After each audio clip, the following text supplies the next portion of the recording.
وبرکاتہ۔ اعوذ باللہ من الشیطان الرجیم، بسم اللہ الرحمن الرحیم۔ افحسبتم انما خلقناکم عبثا وانکم الینا لا ترجعون، فتعالى الله الملك الحق لا إله إلا هو رب العرش الكريم، ومن يدع مع الله إلها آخر لا برهان له به فإنما حسابه عند ربه إنه لا يفلح الكافرون۔ صدق اللہ العظیم۔ آج 26 ربیع الثانی 1446 ہجری مطابق 30 اکتوبر 2024 عیسوی، دن چہارشنبہ، بعد نماز عصر، جامع مسجد عالیہ گن فاؤنڈری کے کانفرنس ہال میں منعقد کی جا رہی ہے محفل اقبال شناسی کی 1182 نشست۔ عنوان ہے انسانی وسائل، ترقی و فکر اقبال۔ مخاطب کریں گے عالی جناب مجید بیدار صاحب۔ میں ادباً گزارش کرتا ہوں عالی جناب مجید بیدار صاحب کو وہ شہ نشین پر آئیں اور ہمیں مخاطب کریں۔ بسم اللہ الرحمن الرحیم۔ اللہ تعالیٰ کا لاکھ لاکھ شکر ہے کہ اس نے دنیا کے وجود میں لانے کے بعد انسان کو اشرف المخلوقات کا درجہ دیا۔ اس اشرف المخلوقات کے کارنامے اور اس کی بڑھتی ہوئی ترقی کا عالم یہ ہے کہ آج انسان آرٹیفیشل ایمبریو بنا چکا ہے۔ ماں کے پیٹ کے بغیر بھی بچوں کو پیدا کیا جا سکتا ہے۔ یہ ترقیات کا جدید رجحان ہے، یہ سائنسی رجحانات کہلاتے ہیں۔ علامہ اقبال کا ایک شعر ہے کہ کائنات ابھی ناتمام ہے شاید، یہ کائنات ابھی ناتمام ہے شاید، کہ آ رہی ہے دمادم صدائے کن فیکون۔ اقبال کے کلام کا امتیازی وصف ہے کہ وہ کسی بھی بات کی تکمیل کے لیے انسانیت اور انسان کی ترقی کو اہمیت نہیں دیتے، خدا کی ذات اور اس کی کرشمہ سازی کو ہے۔ صدائے کن فیکون کا مقصد یہی ہے کہ وہ اللہ کی ذات سے وابستگی رکھتے ہیں۔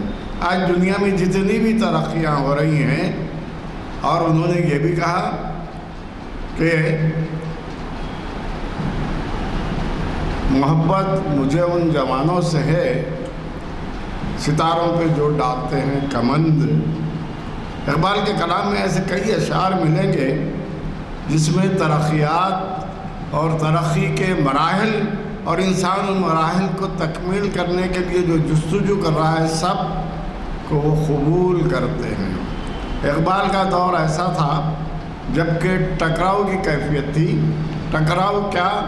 ایک طرف تو اسلامی رجحانات، اس کے علاوہ کئی دوسرے مذاہب ہندوستان کی سرزمین میں پیدا ہوئے، تو یہاں پر ہندو مت تھا، بدھ مت تھا، جین مت تھا، یہ تمام مذاہب کے علاوہ سکھ مت بھی موجود تھا۔ اس پس منظر میں ترقیات کی روشنی کی طرف توجہ جاتی ہے تو ہم کو یہ بات معلوم ہوتی ہے کہ اللہ تعالیٰ نے قرآن میں خود آیت لکھ دی ہے والشمس والقمر مسخرات بامری، ہم نے اللہ تعالیٰ فرما رہا ہے چاند اور سورج کو تمہارے لیے مسخر کر دیا، تمہارے تابع کر دیا۔ قرآن کی آیت سے خود واضح ہے کہ اللہ نے انسان کو عقل و فراست دے کر اس دنیا میں بھیجا ہے، تو اپنی عقل و فراست سے کام لے کر وہ جس قسم کی چاہے ترقی کرے، جس قسم کا چاہے انسانیت کو پیغام دے۔ لازمی ہے اخلاق، تہذیب، شائستگی اور مذہب پرستی یہ دین یا مذہب کی خصوصیات ہے۔ 18ویں صدی کے بعد زمانے کی ترقی ایسی ہو گئی کہ اخلاق سے، تہذیب سے اور شائستگی سے دور ہو کر انسان یہ سوچنے لگا کہ اصول پسندی یا پابندی ایک قسم کی برائی ہے، خرابی ہے، اس پر عمل کر کے انسان ترقی نہیں کر سکتا۔ یہ رجحان اس وقت شروع ہوا جب کہ فرانس کا انقلاب آیا اور انسان اپنے ہاتھوں سے بنائی ہوئی چیزوں کے بجائے مشینوں سے چیزیں بنانے لگا۔ آج مشین کی ترقی کا عالم یہ ہے کہ آپ دیکھتے ہیں ہر کام مشین انجام دے رہی ہے اور اس کے نتیجے میں ترقیات بھی ہو رہی ہیں، تنزل بھی ہو رہا ہے۔ اللہ تعالیٰ نے انسان کو انسان رہ کر انسانیت کی خدمت کے لیے بھیجا ہے، اس پر جبر و زیادتی کرنے کے لیے نہیں۔ تو ایسی تمام ترقیات جو جبر و زیادتی سے وجود میں آئی ہیں اس کو اسلام بھی ناپسند کرتا ہے اور حضرت علامہ اقبال بھی ناپسند کرتے ہیں۔ تو اقبال کی شاعری کا محور روایات پرستی نہیں ہے، روایت سے آگے چل کر دیکھیے اقبال کی شاعری کا ابتدائی دور کا 1905 کے دور کا آپ مطالعہ کریں تو اقبال نے کیا کیا ہے۔ اقبال ایک ایسے ذہن کے مالک ہیں جو نہ صرف وسیع النظر ہیں بلکہ روشن خیال بھی ہیں۔ آج بہت افسوس کے ساتھ یہ کہنا پڑتا ہے کہ مسلمان روشن خیال نہیں ہے۔ روشن خیال ہوتا یہ شیعہ، یہ سنی، یہ اہل حدیث، یہ سید، یہ پٹھان، یہ شیخ کے جھگڑوں میں نہیں جاتا۔ آج ہم اس میں پھنسے ہوئے۔ روشن خیالی کی دلیل یہ ہے کہ قرآن نے سب سے پہلے حکم دیا، وہ حکم یہ دیا کہ انسان بہتر وہ ہے جو اپنے خواہشات، اپنے ارادوں کی تکمیل کے لیے نہیں، دوسروں کی ارادوں کی تکمیل کے لیے محنت کرے، جستجو کرے، قربانی دے۔ آدم علیہ السلام سے لے کے حضور اکرم صلی اللہ علیہ وسلم کی زندگی کے آپ جائزے لیں گے تو پتہ چلے گا کہ ان تمام پیغمبروں نے اپنی ذات سے زائد انسانیت کی فلاح و صلاح کی کوشش کی۔ تو مقصد یہ ہے کہ اقبال نے صرف شاعری نہیں کی، اقبال نے نظمیں، مثنویاں، غزلیں لکھ کر وہ جو طریقہ تھا اردو شاعری کا، اس طریقے پر چلتے ہوئے شعر گوئی کو اپنا وسیلہ نہیں بنایا۔ اقبال کی پوری شاعری پیغامات سے، میسیجز سے بھری ہوئی ہے۔ یہ میسیجز کیا ہیں؟ انسان کو انسان کے دائرے میں رہ کر ترقی کرنا چاہیے۔ انسان اگر حیوان بن کے ترقی کر رہا ہے تو اس ترقی کو، اس قسم کی بڑائی کو، برتری کو اقبال قبول نہیں کرتے، کیونکہ اللہ نے انسان کو تمام احساسات کے ساتھ دنیا میں بھیجا ہے۔ وہ دوسرے کی تکلیف بھی سمجھتا ہے، اپنی تکلیف بھی سمجھتا ہے۔ تو اب بہتر شخص وہ ہے جو اپنے خواہشات پر دوسروں کے خواہشات کو ترجیح دے۔ تو اقبال اپنے ترقی کے فلسفے کے ذریعے، کیونکہ اس زمانے میں کانٹ کا فلسفہ آ چکا تھا، مشہور مفکرین کے نام لوں گا تو وہ اس لیے ضروری نہیں ہے کہ وہ تمام لوگ خدا بیزار تھے، اور ترقی کا ایک نظریہ پورے ہندوستان میں نہیں دنیا میں آج بھی پھیلا ہوا ہے، جس کو اشتراکیت کہتے ہیں۔ کمیونزم کہتے ہیں. ان کا نظریہ یہ تھا کہ ترقی اسی وقت ہوتی ہے جبکہ ایکویلٹی ہو، مساوات ہو. کہ آج دنیا میں مساوات قائم کرنے کے بعد بھی ترقی ہے؟ کیا انسان سے جھگڑ نہیں رہا ہے؟ حقیقت سے پردہ پوشی کی جا رہی ہے؟ آج دیکھ رہے ہیں ساری دنیا میں ہنگامہ مچ رہا ہے، مگر جو بڑی طاقتیں ہیں وہ انسانیت کی نہیں بلکہ ظلم و بربریت کی نشانی بنی ہوئی ہیں. علامہ اقبال ایسی حکومت کی مخالفت کرتے ہیں، ایسے مذہب کی مخالفت کرتے ہیں اور ایسے خیالات کی مخالفت کرتے ہیں جس کے ذریعے انسان کو شدید تکلیف پہنچے، انسانیت مر جائے. اقبال نے کہا تھا تو نہ مٹ جائے گا ایران کے مٹ جانے سے، نشہ میں کو تعلق نہیں پیمانے سے. اگر کوئی یہ سمجھتا ہے کہ اسلام عرب کی وجہ سے، اسلام ایران کی وجہ سے، اسلام فلاں جگہ سے، تو اقبال اس کے مخالف ہے، کیونکہ اسلام انسانوں کا نہیں خدا کا بنایا ہوا مذہب. خدا اس کو ودیت کرنے کی ذمہ داری لے چکا ہے. اگر ہم مسلمان ہوتے ہوئے شرک و ابتلا میں مبتلا ہیں تو یہ ہماری غلطی ہے اور اس سے ہم کو دور رہنا چاہیے. اقبال نے اس تصوف کی بھی مخالفت کی جس کے ذریعے صرف اور صرف منبر پہ بیٹھ کر خطبہ دے لینا، نمازیں پڑھ لینا، پھر گھر میں جا کے سو جانا. مسلسل جد و جہد، اسٹرگل اقبال کی شاعری کا بیسک مقصد ہے. جن قوموں نے جد و جہد کی، محنت کی، وہ قومیں بلند و بالا ہو گئیں. لازمی ہے ہم آج سوچتے ہیں ہم حق پرست ہیں، خدا کے دین کے محافظ ہیں، اس پر عمل کر رہے ہیں، پھر کیوں ترقی نہیں ہو رہی ہے؟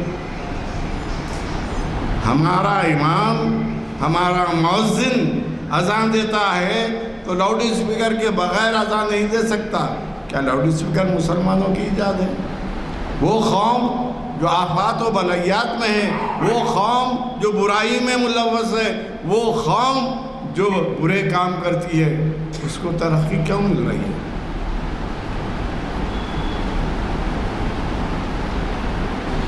اقبال نے خدایا یہ تیرے سادہ لو بندے کدھر جائیں.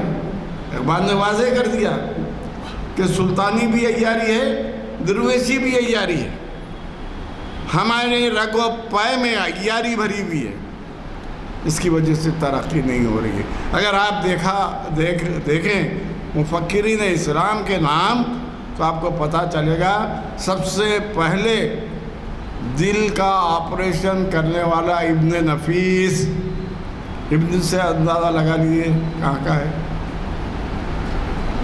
سب سے پہلے انسان کے جسم کے ہڈیوں کا جائزہ لینے والا ابو علی سینا.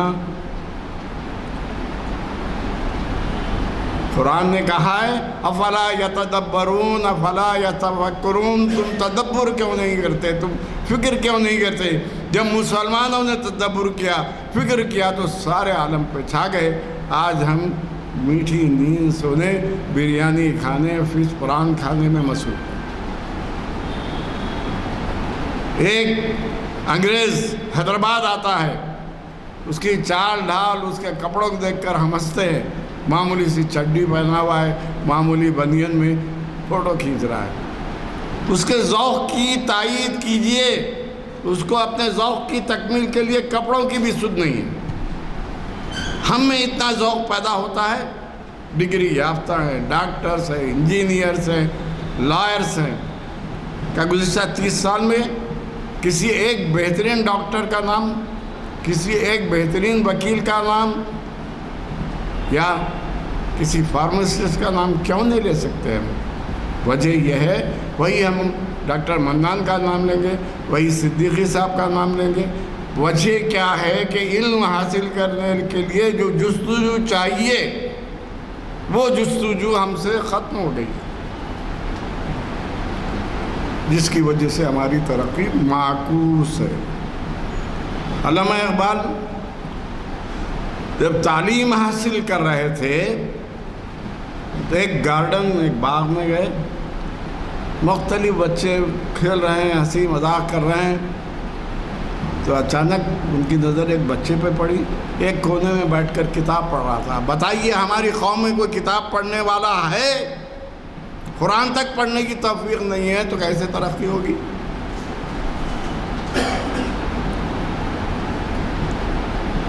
تو اقبال نے صاحب قرآن بننے کی تاکید کی ہے، قرآن پر عمل کر کے اس پر غور و فکر کرنا ہے۔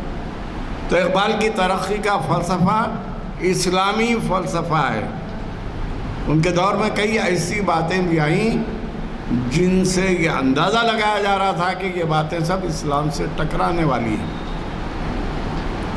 حقیقت میں قرآن نے تمام چیزوں کو واضح کر دیا، کیونکہ ہماری عقل و فراست درجے تک نہیں پہنچی، اس کو سمجھنے سے ہم قاصر ہیں۔ اقبال نے ترقی کے وہ تمام طریقوں کو اختیار کیا۔ اختیار کرنے کی گنجائش ایک اہم واقعے کی طرف اشارہ کرتا ہوں، جس کو مسلمان ناپکار سمجھتے تھے۔ جب چاند میں انسان گیا، ہمارے مسلم ممالک میں سب جو ہے اس کی مخالفت ہوئی۔ آج اس کو قبول کیا جا رہا ہے کہ نہیں؟ تو ایک دور تھا، مذہب کی غلط روش کی وجہ سے ایسا دور پیدا ہو گیا تھا، وہ دور آگے بڑھتا جا رہا ہے، اس کو روکنے کی شدید ضرورت ہے۔ اقبال یہ چاہتے تھے کہ مذہب کا وہ رجحان جو تصوف کے دور سے نکل کر عقل پرستی کے دور میں آیا ہے، اس کو اختیار کیا جائے۔ ایک اہم واقعہ، ایک ملک کے سرد ملک کے باشندے، انہوں نے اسلام قبول کرنے کے لیے ایک شرط رکھی، ہم سرد ممالک کے باشندے ہیں، ہم بغیر شراب کے زندہ نہیں رہ سکتے، شراب جب تک نہ پئیں ہماری زندگی نہیں گزر سکتی۔ تو ہمارے علماء نے فتویٰ دے دیا شراب حرام ہے، جائز نہیں ہے، ان کو پرمیشن نہیں دی جا سکتی۔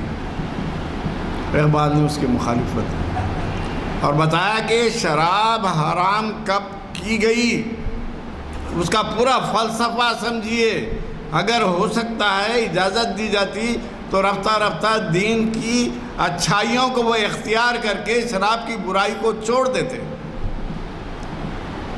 اس کو کہتے ہیں فیوچرالوجی، مستقبل شناس، آنے والی زمانے کی چاپ کو سمجھنا۔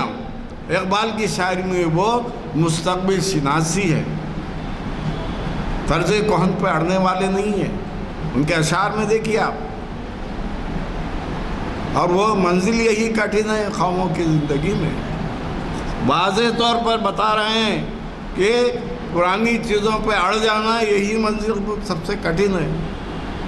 ہمارے دادا ایسے تھے، ہمارے تایا ایسے تھے، ہمارے پھپھا ایسے تھے، ہمارے پیر و مرشد ایسے تھے، آپ کیا ہیں؟ آپ اپنے بچوں کو کیا بنا رہے ہیں؟ ہم مستقبل شناس نہیں ہیں، اس کی وجہ سے ہماری ترقی رکی ہوئی ہے۔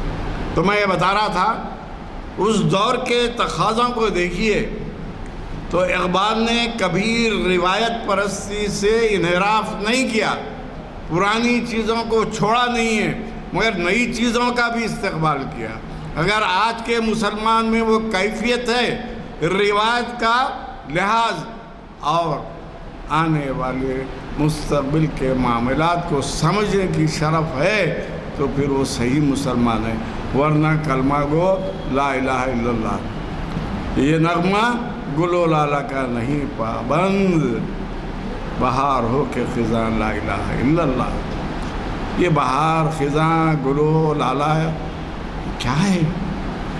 شاعری میں علامت نگاری ہے، یعنی خوشیوں کے دور رہے تو ہم لا الہ نہیں پڑھیں گے، تکالیف میں بھی رہیں گے تو ہم لا الہ الا اللہ کہیں گے۔ یہ فلسفہ آج بتائیے کسی کے جسم پر پیون لگا ہوا کپڑا ہے، اللہ کتنا نواز رہا ہے، کتنی سہولتیں فراہم ہیں، اس کے باوجود 10 منٹ قرآن حدیث پڑھنے کی توفیق نہیں ہے، پھر ترقی کہاں سے ہوگی؟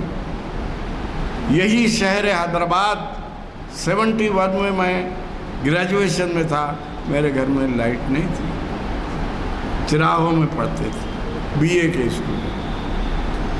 یہی حیدرآباد ہم دوسرے بچوں سے اپنے آپ کو اس لیے بہتر سمجھتے تھے کہ ہمارے گھر میں نل تھا، دوسرے ہمارے اسٹوڈنٹ محلے کے نل سے پانی بھرتے تھے۔ تو اقبال نے کہا بندگی کا پہلا ورثہ یہ ہے کہ وہ صبر و شکر اختیار کرے۔ آج کا بندہ صبر و شکر سے دور ہو گیا، ہزارہا اللہ کی نعمتیں آ رہی ہیں، پھر بھی اس کو ثبات نہیں ہے، اس کو شکر کرنے کا جذبہ نہیں ہے۔ اور بری حالت جو ہے اس معاشرے کی، ہم اسی حیدرآباد میں پیدا ہوئے، ہمارے نانا دادا یا والد بیمار ہوتے، ڈاکٹر کے پاس جاتے، اچھے ہو جاتے تو ان کے زبان سے کیا ادا ہوتا تھا، ہم کتنے ناشکرے ہو گئے۔ اللہ کے فضل سے فلاں ڈاکٹر کے علاج سے مجھے فائدہ ہو گیا، آج اللہ کے فضل سے کوئی بولنے والا ہے؟ ناشکری ہو رہی ہے کہ نہیں؟ پھر آپ کو ترقی کہاں سے ملے گی؟ قطعی ایسا نہیں ہے۔ آپ کو سن کے تعجب ہوگا کہ رشیا کی پوری ترقی آپ دیکھیں، رشیا کے 156 سائنٹسٹ میں 100 سے زائد مسلمان سائنٹسٹ تھے۔ رشیا جب ٹوٹا اس وقت کی بات بتا رہا ہوں، 100 سے زائد مسلمان سائنٹسٹ تھے۔ غلط فہمی میں نہیں رہنا چاہیے۔ کیا ہندوستان میں APJ عبد الکلام نہیں پیدا ہوئے؟ کیا وہ مسلمان نہیں تھے؟ خضر خان صاحب پاکستان میں نہیں پیدا ہوئے؟ ان کی جستجو، ان کا عمل، ان کی محنت و مشقت سے انہوں نے دنیا میں نام کمایا۔ تو ہم کو اقبال لیا جائے گا تجھ سے کام قوموں کی امامت کا، کب صداقت کا ہے، شجاعت کا ہے، یہ ہے کرم۔ پورے معاشرے میں برائیوں کو بڑھاوا دیا جا رہا ہے۔ میں مثالیں نہیں دینا چاہتا، حیدرآباد کے معاشرے کی جو حالت ہو گئی آپ جانتے ہیں۔ میرے سیل کا چارج ختم ہو گیا، 300-400 روپے ڈال کے میں اپنی شوق کی تکمیل کے لیے، بات کرنے کے لیے، کسی نیک کام کے لیے 300-400 روپے میں نکالتا ہوں۔ پھر ہم کدھر جا رہے ہیں؟ علامہ اقبال نے ثبوت پیش کیا کہ حضرت ابوبکر صدیق نے جب سب چیزیں لا کے دیں تو پوچھا کہ کیا ہے، تو اب آپ نے مصرے میں لکھ دیا صدیق کے لیے خدا کا رسول بس۔ یہ جذبہ تیار ہو تو ترقیاں ہوتی ہیں۔ دیکھیے ہماری اسلامی تاریخ یہ بتاتی ہے ترقیات جو ہوئی ہیں وہ سب آج بھی ہم جو نام لیتے ہیں ایڈمیرل، ہم سمجھتے ہیں انگریزی کا،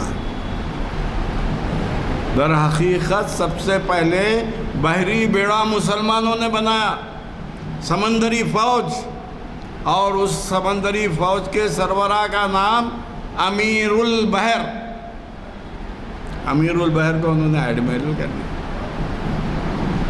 جو ترقیات کے ابتدائی دائرے ہیں اس کی طرف اشارے کر رہا ہوں میں، اس لیے کہ اس مختصر کی گفتگو میں، اس مختصر سے وقت میں تمام چیزوں کا احاطہ مشکل ہے۔ اب بھی ہم ایڈمیرل بولتے ہیں، ادھر حقیقت امیر البحر کی خرابی ہے۔ انگریزی میں جتنے الفاظ ہیں رشتوں کے وہ سب فارسی سے آئے۔ پدر کو فادر کر دیا، مادر ہند بولتے ہیں ہم فارسی میں، مدر کر دیا۔ یہ سب چیزیں کہنے کا مطلب یہ ہے کہ اس دور میں اللہ کے رسول نے ایسی جماعت تیار کی جو اللہ کی خوشنودی کے لیے اپنی جان دینے کے لیے تیار تھی، اس کو اللہ نے ترقی دی، جس کی وجہ سے خودی کا سر نہاں لا الہ الا اللہ کا اقبال نے واضح کیا ہے کہ ہم خدا کی ذات پر پکا عقیدہ، ایمان، ایقان اور اس کے ساتھ زندگی میں دوسروں کا پاس و لحاظ رکھتے ہیں تو ہم کو کامیابی، ترقی ملنے والی ہے۔ آج کا معاشرہ تو وہ ہے، سگے بھائی ایک دوسرے سے نہیں ملتے، عیدین کو نہیں ملتے۔ کیا یہ اسلامی شعار ہے؟ کیا اسلامی طریقہ ہے؟ تو ہم وہ طریقے جو رسول اللہ صلی اللہ علیہ وسلم نے دشمنوں کے ساتھ کر کے بتایا، ہم اپنوں سے وہ نہیں کر سک رہے، اس کی وجہ سے ہم تنزل میں ہیں، زوال کی طرف۔ اب یہ زوال کیوں آیا، کس وجہ سے آیا، کیا وجوہات تھی، اس پر ہزارہ کتابیں لکھی گئی ہیں، انگریزی میں، اردو میں۔ لازمی ہے کہ جب انصاف انسان کی زندگی سے رخصت ہو جاتا ہے، زوال آتا ہے، اعتدال رخصت ہوتا ہے تو زوال آتا ہے۔ انصاف کیا ہے؟ سچ کو سچ کرنا، جھوٹ کو جھوٹ کرنا، حق کی پوری تابعداری کرنا، ناحق کو جھٹلانا۔ آج ہم اپنی زندگیوں کا جائزہ لیجئے کہ کہیں بھی یہ چیز دکھائی نہیں دیتی۔ کیوں؟ کہ ہم ایک اہم واقعے کی طرف اشارہ کروں گا۔ محدث دہلوی نے اپنی کتاب میں لکھا ہے، انہوں نے لکھا کہ میری دو بڑی خواہشیں تھیں کہ زندگی میں میں کسی صحابی رسول سے ملاقات کروں، کسی صحابی رسول سے ملاقات کروں۔ اس زمانے میں بال پین وغیرہ نہیں تھے، برو کا قلم ہوتا تھا اور اس کو تراش کر جو ہے وہ خراب ہو جا تو لکھتے تھے۔ تو اپنے کمرے میں بیٹھ کر لکھ رہے تھے، دو سانپ آئے۔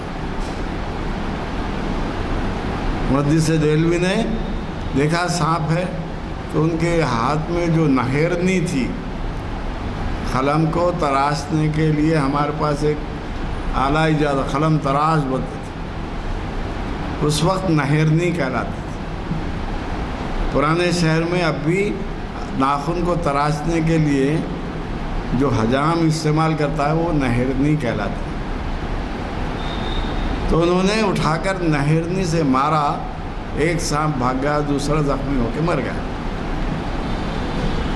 واقعہ لکھا ہوا ہے، محدث دہلوی کا ہے، کوئی جھٹلا نہیں سکتا، ان کے جیسا سچا آدمی کوئی نہیں۔ کیونکہ آج ہم قرآن پڑھتے ہیں، ترجمہ پڑھتے ہیں، تفسیر، تو اسی محدث دہلوی کی خاندان کی روایت آئی ہے اردو میں ترجمہ کرنے کی۔ تو آپ نے لکھا ہے کہ ایک سانپ مر گیا، دوسرا سانپ بھاگ گیا۔ رات میں 11-12 بجے وہ اپنے کمرے میں بیٹھے تھے، دستک ہوئی تو دروازہ کھول کے دیکھا تو بہت ہی خوبصورت لباس میں کچھ لوگ ٹھہرے ہوئے۔ پوچھا کہ کیا ہے؟ تو بادشاہ سلامت نے بلایا ہے۔ سنتے کہ کون بادشاہ، کیسا بلایا، اور مجھے کوئی اطلاع نہیں۔ ہر اندر جا کے سایہ وغیرہ پہن کے آئے۔ تھوڑی دیر کے بعد وہ جو تھے وہ حضرت کو جنگل میں لے جانے لگے۔ تو انہوں نے کہا بادشاہ سلامت جنگل میں کیوں؟ نہیں، ہمارا بادشاہ جنگل میں ہی رہتا ہے۔ جب وہاں پہنچے تو دیکھا کہ وہ جنوں کی حکومت تھی، جنوں کا سردار آنسو بہاتے بیٹھا ہوا ہے، اس کے بیٹے کی لاش سامنے پڑی ہوئی ہے۔ سب نے کہا سرکار یہی ہے آپ کے بیٹے کا قاتل، اس کو سزا دیجئے۔ دیکھیے اللہ جن کو علم دیتا ہے، تدبر و تفکر دیتا ہے، وہ حاضر جواب ہوتے۔ تو بادشاہ نے پوچھا تم نے میرے بیٹے کو کیوں مارا؟ تو آپ نے فوراً کہا میرے مذہب میں میرے رسول نے قتل الموذی قبل الایذاء، وہ جانور جو آپ کو تکلیف پہنچاتا ہے وہ تکلیف پہنچانے سے پہلے اس کو قتل کر دو، مار دو۔ میں حضور اکرم صلی اللہ علیہ وسلم کی وہ جو حدیث ہے اس پہ عمل کر کے میں نے قتل کیا ہے۔ اب سنیے، دیکھیے، وہاں ایک شخص بیٹھا ہوا تھا، اس کے بھویں بڑی ہوئی تھی اور پلکیں جو ہے گال تک آ چکی تھی، انتہائی ضعیف تھا۔ تو بادشاہ نے اس کی طرف دیکھا، یہ حدیث صحیح ہے۔ جس وقت پیغمبر اسلام یہ حدیث کہہ رہے تھے مسجد نبوی میں بیٹھا ہوا تھا، حدیث سے دیر بھی نکلا۔ تو اس نے پلکیں ہٹا کے دیکھی، تم مسلمان ہو؟ تو آپ نے کہا ہاں میں مسلمان ہوں۔ میں نے جن مسلمانوں کے چہرے دیکھے ہیں ویسا چہرہ تمہارا نہیں ہے، اور کہا یہ صحیح حدیث ہے اور اس کو چھوڑ دیا جائے۔ تو وہ جو خواہش کیے تھے دل میں، دیکھیے آپ اللہ والوں کی خواہشیں کیسی ہوتی ہیں، اللہ تعالیٰ کیسی پوری کرتا ہے۔ یعنی 1200 سال تک وہ جن زندہ تھا، جنوں کی عمریں زائد ہوتی ہیں۔ تو میں یہ واقعہ بیان کر کے بتانا چاہ رہا ہوں کہ ہم میں ڈاکٹر بننے کی، انجینئر بننے کی، کمانے کی ہر ایک قسم کی خواہش ہے۔ دین کے علم پر تبحر حاصل کرنے کی، دین کے علم کو مکمل حاصل کر کے اپنی زندگی میں داخل کرنے کی تڑپ ختم ہو گئی۔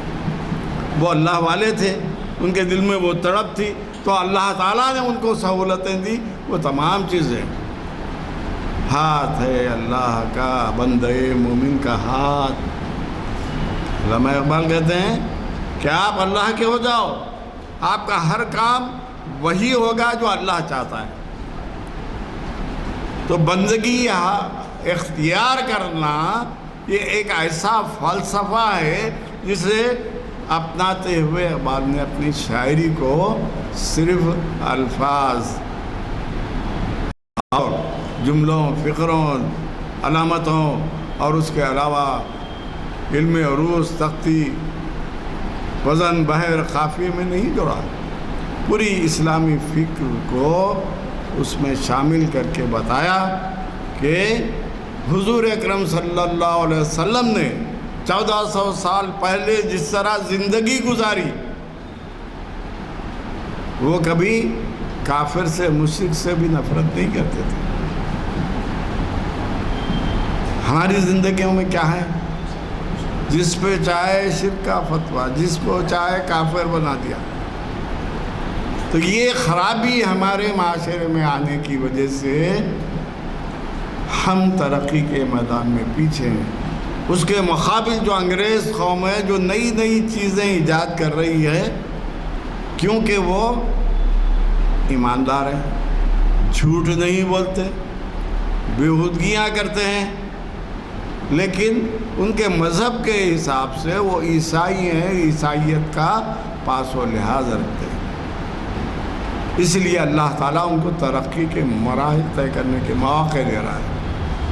ابھی حال ہی میں جاپان کا ایک ویڈیو آیا ہے، اس میں بتایا گیا ہے ایک وقت میں 3000 آرٹیفیشل ایمبریو سے بچے بنائے جا رہے ہیں، انسان کے بچے۔ کیا ہی ہے؟ سائنس کی ترقی ہے، ماں کے پیٹ کی ضرورت ہی نہیں ہے۔